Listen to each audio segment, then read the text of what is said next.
Dans ce podcast, je te partage les 5 axes qui m'ont le plus aidé à réussir mes projets sans y laisser ma vie ou ma santé personnelle. Je suis Cédric Watine, tu es sur Outils du Manager, le podcast en français sur le management le plus écouté. Je n'aurais jamais cru pouvoir devenir aussi productif. C'est pour ça que j'ai appelé ce podcast « Comment devenir incroyablement productif ». Et je t'en parle d'autant plus facilement parce que j'ai comme projet de publier un livre sur le sujet. Comme d'habitude, ce livre sera téléchargeable gratuitement, en tout cas au début gratuitement sur le site, pour les gens qui sont abonnés. Si tu n'es pas abonné, je t'invite donc à le faire. Je te mets un lien pour t'abonner en description. Et si jamais tu ne réussis pas à suivre ce lien, il suffit d'aller sur le site outildumanager.com et de rechercher la rubrique « S'abonner ».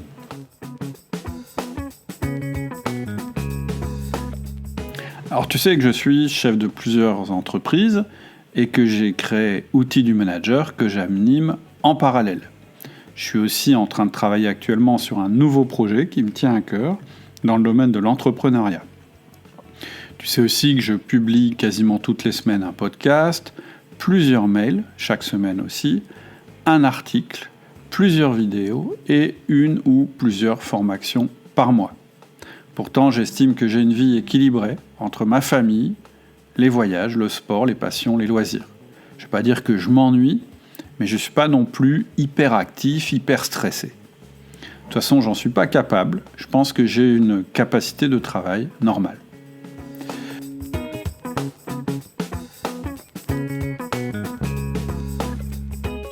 Quand j'ai commencé à reprendre des entreprises, j'aurais jamais cru pouvoir mener tout ça de front. Au début, j'étais plutôt débordé. Et puis petit à petit, j'ai découvert des choses, j'ai mis en place des choses, et ça me fait plaisir de te le partager, parce que ça pourra t'aider à mieux organiser ton temps, à être plus productif et à être plus détendu. Plus on est organisé, plus on est productif, et plus on est détendu. Et ça, c'est bon pour le management, ça, c'est bon pour la vie qu'on fait mener à nos collaborateurs.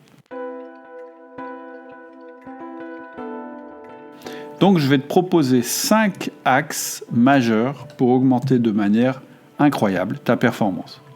Le premier axe, ça va être, sans surprise, de déléguer. Le deuxième axe, ça va être de compartimenter. Le troisième axe, ça va être de créer des routines. Le quatrième axe, ça va être de limiter. Et le cinquième axe, c'est d'avoir un système de gestion du temps réaliste.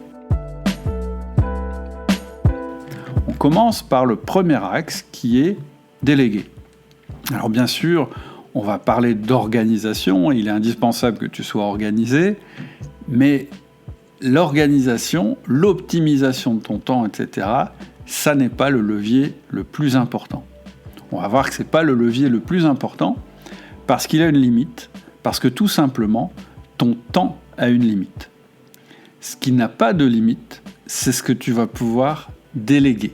C'est-à-dire que si tu as besoin de faire plus de choses, eh bien tu peux recruter autant de personnes que tu veux et tu peux déléguer autant que tu veux.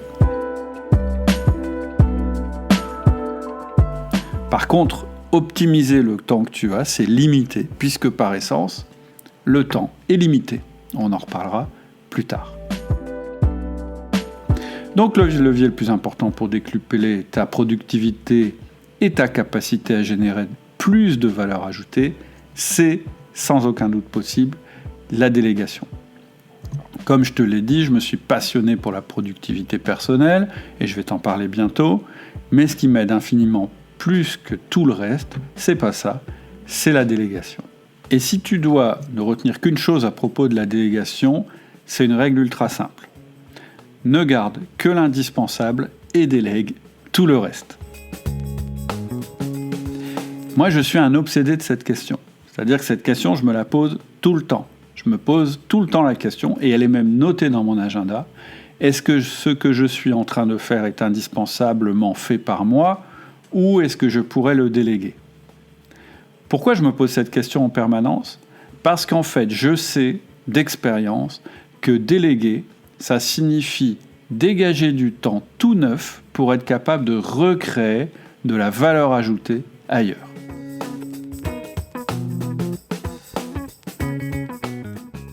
moi en tant que chef d'entreprise, mais toi aussi en tant que manager, ton rôle, c'est de ne jamais cesser de créer de la nouvelle valeur ajoutée.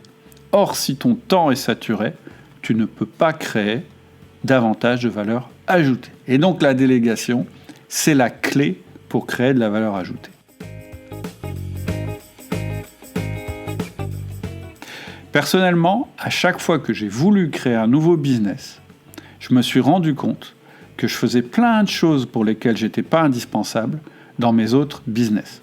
C'est-à-dire que quand j'en ai eu la nécessité absolue, tu sais, quand tu veux créer un nouveau business ou faire une nouvelle activité, tu es obsédé et donc tu vas faire absolument tout pour réussir ça. Et donc à chaque fois que j'ai été dans cet état d'esprit, j'ai réussi à regarder ce que je faisais de mon temps et j'ai réussi à regagner du temps à l'intérieur en déléguant pour pouvoir développer mon nouveau business. Or, je viens de te le dire, je suis un obsédé de la délégation. Ça signifie qu'on peut toujours déléguer, même quand on croit qu'on a tout délégué, même quand on croit qu'on est indispensable. Donc ce mot indispensable, il a besoin d'une définition. Et je te propose qu'on travaille sur cette définition. On va se poser la question de savoir pourquoi tu es indispensable. Parce qu'en fait, il ne faut travailler que ce sur quoi tu es indispensable. Et en fait, il y a deux choses pour lesquelles tu es indispensable à ton entreprise.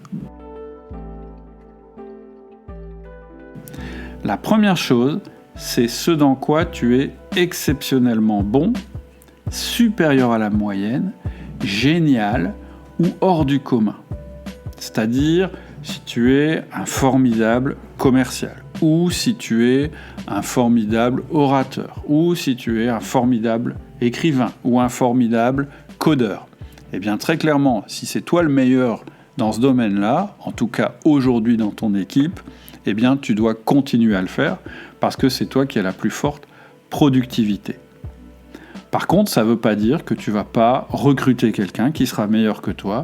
Ça ne veut pas dire que tu ne chercheras pas en permanence à ce que tes collaborateurs deviennent meilleurs que toi pour que tu puisses leur déléguer cette chose-là. Donc, première chose, vraiment le domaine dans lequel tu es incroyablement bon. Mais quand je dis incroyablement, ce n'est pas juste très bon, c'est incroyablement bon, sans équivalent dans ton environnement.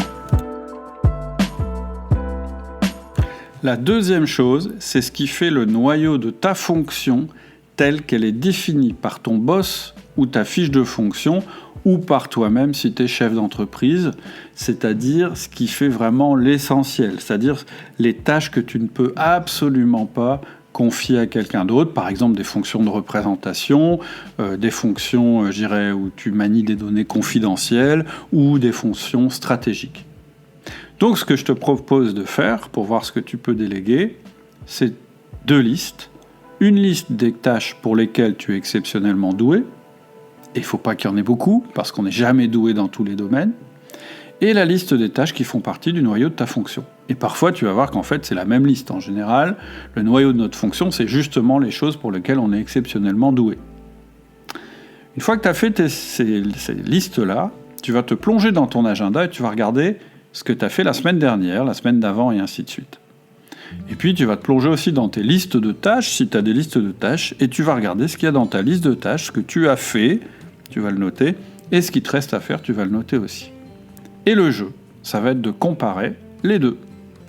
Tout ce qui est dans ton agenda, tout ce qui est dans ta liste de tâches, alors que ça ne devrait pas y être, parce que ça ne fait pas partie des tâches pour lesquelles tu es exceptionnellement doué, ou les tâches qui font partie du noyau de ta fonction, eh bien tout ça, tu vas pouvoir le déléguer.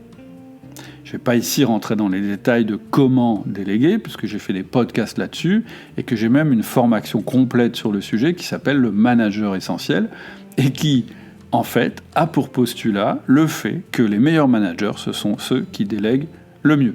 D'ailleurs, on verra plus tard que le bon management se mesure en l'absence du manager, mais je t'expliquerai ça très bientôt. Donc, premier axe, l'axe le plus important, le levier le plus important, c'est de déléguer.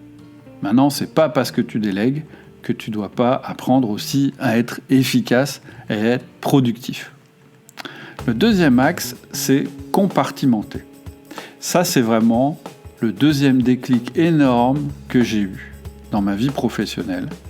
Ça a été de comprendre la nécessité de compartimenter mon temps. C'est-à-dire de ne pas voir mon temps comme une espèce de foutoir sans rangement, mais de voir mon temps comme une succession de séquences.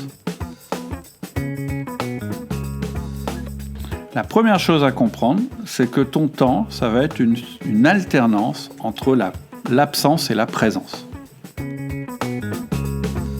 Ce qui m'empêchait de me consacrer à l'important, quand je reprenais des entreprises, au départ, c'était d'être en permanence au milieu de mes équipes, des clients, des fournisseurs, au téléphone. En fait, ce temps très actif et très interactif que tu passes te donne la fausse impression de faire avancer les choses et d'être indispensable. Et le pire, c'est que ça donne la même impression à tes équipes. Tes équipes, du coup, pensent que ta présence est indispensable et que rien ne peut se passer en dehors de ta présence. Ça bloque le processus le plus important dont on vient de parler, qui est la délégation. Si tu es là en permanence, tu ne peux pas déléguer, parce qu'on ne peut pas déléguer et être présent en même temps. D'ailleurs, je le disais tout à l'heure, un très bon moyen de voir si tu es un bon manager, c'est de savoir si tu passes des vacances sereines et si la performance reste élevée quand tu es absent. Et je te soumets à nouveau une phrase que je répète souvent, la qualité du manager se mesure quand il est absent. Si rien ne se passe quand tu es loin, quelque chose ne va pas. Si tes collaborateurs ne peuvent pas deviner quelle décision tu prendrais, c'est que tu n'es pas assez lisible. Pour creuser ce sujet de l'absence et de la présence, je te conseille de lire mon livre, il est gratuit, il est téléchargeable sur le site, et il s'appelle « Le manager part en vacances ». Ce qu'il faut comprendre aussi quand on parle de compartimenter son temps, c'est qu'un manager ou un chef d'entreprise, il doit alterner son temps entre flux et focus. Daniel Goleman, qui a révolutionné les entreprises en mettant en avant le quotient émotionnel au lieu du quotient intellectuel, c'est-à-dire qu'il disait qu'on réussissait mieux avec un quotient émotionnel élevé qu'avec un quotient intellectuel élevé, ce monsieur a prédit une deuxième révolution, celle de l'alternance entre le flux et le focus. Voilà ce qu'il nous dit. Le secret de la haute performance et de l'épanouissement, c'est de savoir passer du flux au focus. En fait, qu'est-ce qu'il veut dire par là ? Ce qu'il veut dire, c'est que savoir passer à volonté du flux au focus, ça va nous permettre d'être performants sans stresser, d'être organisés sans être rigides, d'avancer sur nos objectifs sans pour autant dire non à tout imprévu. Malheureusement aujourd'hui, tout nous pousse à rester dans le flux. Twitter, Facebook, YouTube, leur objectif principal, c'est de nous asservir à leur rythme, de nous stimuler en permanence pour qu'on reste tout le temps connecté. Et aujourd'hui, grâce aux messageries, grâce à Internet, grâce au chat, nos collaborateurs peuvent avoir accès à nous en temps réel, notre patron peut exiger un reporting en live, et si tu as envie, tu peux être disponible et connecté en permanence. Et pourtant, toutes les études démontrent clairement que c'est néfaste. Si j'étais resté en permanence dans mes équipes, je ne crois pas que j'aurais racheté une deuxième entreprise et puis une troisième, et je ne crois pas que j'aurais créé l'outil du manager, parce que j'aurais été enfoui dans le flux du quotidien. La productivité idéale ne s'atteint que lorsqu'on est focalisé à 100% sur ce qu'on fait, sur une seule tâche, sur un temps long, entre 30 et 90 minutes, et sans interruption. L'état de flow, qui a été découvert par un chercheur qui s'appelle Mihaly Csikszentmihalyi, j'en ai déjà parlé, permet aussi le niveau maximal de plaisir et la performance optimale. Mais pour atteindre cet état de flow, tu dois être concentré, autonome et en maîtrise totale, et chaque interruption va te sortir de cet état idéal. Donc c'est impossible quand tu es au milieu de tes équipes. Il y a un livre récent de Cole Newport qui s'appelle Deep Work, qui est encore plus clair et qui dit « Le travail en profondeur est comme un super pouvoir dans notre économie toujours plus concurrentielle. » Très clairement, si tu veux faire la différence, tu dois maîtriser cette compétence de focus. Elle est devenue si rare qu'elle constitue un énorme avantage concurrentiel. Et Et cerise sur le gâteau, je viens de le dire, elle te permet de retrouver la sérénité de savoir que tu as fait ce qu'il faut. Et je suis certain que tu ressens ça naturellement et que ça t'arrive de te dire « Ah, je devrais m'isoler pour réfléchir. Ah, il faudrait que je fasse le point pour avancer sur tel dossier. » Très clairement, quand tu sens ça, c'est que tu as besoin de focus, mais que tu restes malgré tout dans le flux. Et donc, la clé de la performance, la clé de la productivité, c'est vraiment cette alternance entre flux et focus. Et pour l'atteindre, eh bien, il faut que tu compartimentes ton temps. C'est-à-dire que tu vas alterner concrètement des moments où tu es en train d'avancer sur tes projets, des moments où tu es en train de traiter tes mails, des moments où tu es en train de collaborer avec les autres, des moments où tu vas même laisser le quotidien diriger ta vie. Si tu parviens à faire cette alternance, alors le flux ne sera pas synonyme de perte de contrôle, de gâchis, d'invasion, de chaos, de stress. Au contraire, tu vas goûter le flux parce que tu vas te rendre compte que c'est agréable et intéressant de temps en temps d'avoir des moments où on accepte de ne pas être en maîtrise de notre temps, parce qu'en fait, ça nous nourrit au lieu de nous envahir. Alors là, ce que je viens de faire, c'est de te le dire de manière intellectuelle, et tu es sûrement convaincu. Mais en fait, le savoir intellectuel, ça ne sert à rien. Ce qui compte, c'est la pratique. Et là, il va falloir que tu sois radical et concret. Et c'est pour ça que moi, je t'encourage, comme je le fais, à programmer tous ces moments et à les vivre de manière très différente. Par exemple, quand je traite mes mails, je suis en mode robot, je ne réfléchis pas. Quand je réalise un processus, je ne remets pas en question ma stratégie. Quand je réalise ma réflexion stratégique, je ne lis pas mes mails en même temps. Quand je discute avec un collaborateur, je ne lis pas mes SMS en même temps, etc., etc. Donc, vraiment, de compartimenter, ça demande de la discipline et de l'entraînement. Et ce qui aide le plus, c'est d'avoir un système, on va en parler plus tard. L'autre aspect où on a ce compartimentage, c'est entre les moments où on fait du management et les moments où on fait de la contribution. Et en fait, c'est là-dessus que moi j'ai fondé toute ma méthode de management. Pourquoi j'ai fait ça ? Parce qu'en fait, je suis parti du principe qu'un manager, il a au moins 2 casquettes. Sa première casquette, c'est celle de contributeur individuel, tout ce qu'il doit faire et qu'il ne peut pas déléguer. Et sa deuxième casquette, c'est sa casquette de manager. En plus, si c'est un leader ou un manager de haut niveau, il a une troisième casquette, celle de stratège. Qu'est-ce que c'est qu'être stratège ? C'est réfléchir à l'avenir de son équipe, c'est préparer et structurer nos actions, mais ça peut être aussi préparer sa semaine. Et sans ça, en fait, on n'a pas de cap et on consomme beaucoup trop d'énergie avec un manque total de contrôle. La casquette du contributeur individuel, c'est quoi ? C'est quand tu te consacres aux tâches que tu ne peux pas déléguer. On en parlait plus haut. Ce pourquoi irremplaçable, ça peut être par exemple des visites clients, des inventions, du codage, et que sais-je encore. Ça inclut aussi tous les moments où tu vas accompagner tes équipes et travailler au milieu d'elles. Parce que travailler au milieu de ton équipe, c'est pas du management. Ensuite vient la troisième casquette, celle de manager. C'est tous les moments où tu rencontres tes collaborateurs, où tu parles avec eux des performances, où tu les coaches, où tu mets en place tes délégations, où tu fais du feedback. C'est ce que Gallup, l'Institut, appelle les conversations les plus importantes du manager. Et ce sont celles qu'on néglige le plus, parce qu'elles passent toujours en dernier. Alors que, je l'ai dit en début de podcast, c'est le plus grand levier. Donc malheureusement, s'il n'a pas de méthode, le manager ne peut pas mesurer les moments où il est en train de faire du management, les moments où il contribue par son travail et les moments où il avance sur sa stratégie. C'est pour ça que je dis que la base de ta productivité, c'est de compartimenter ton temps, mais de le faire vraiment, c'est-à-dire de le compartimenter dans ton agenda. Parce que c'est la base de la productivité. Pour être productif, il faut déterminer nos objectifs et notre stratégie pour ne pas se disperser. Si tu ne réserves pas de créneau dans ton agenda pour le faire, tu ne le feras pas, et donc tout le reste de ton action ne sera pas orienté. La base de la productivité, c'est aussi de déléguer et d'orienter nos collaborateurs pour mettre en œuvre leurs ressources, sinon tu ne le feras jamais et tu resteras bloqué dans le flux avec eux.